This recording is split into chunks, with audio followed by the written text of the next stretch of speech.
আসসালামু আলাইকুম বন্ধু, কেমন আছেন সবাই? আশা করছি আপনারা অনেক অনেক ভালো আছেন। আমিও অনেক ভালো আছি।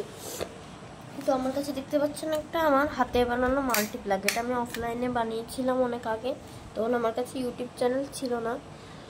তো এটা মেকিং ভিডিও চাইলে আমি দিয়ে দিব চ্যানেলে। আপনারা একটু রেসপন্স করবেন খালি।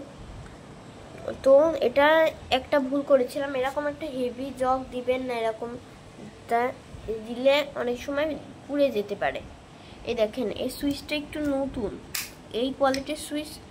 এই দেখেন, পুড়ে গেলে কিন্তু এই সুইচগুলো সহজে পাওয়া যায় না, আর অন্যরকম দিলেও ওর বাজে দেখাবে। এই যে সুইচটা গেছে পুড়ে। আর তাই শেষ না, এই যে সকেটটা পুড়ে গেছে। ওয়ালটনের দামি প্লাগ, 10 এম্পিয়ার লেখা কিন্তু রয়েছে, কিন্তু এটা দিতে পারিনি। আর এটি সুইচ কিন্তু 6 এম্পিয়ার লেখা আছে। এই যে জগটার জন্য দেওয়ার সাথে সাথে এটা পুড়ে গেছে, দেখতেই পাচ্ছেন। তো ভিডিওটি ভালো লাগলে অবশ্যই লাইক এবং চ্যানেলটি ভালো লাগলে সাবস্ক্রাইব করবেন। আজকে মতো বিদায়।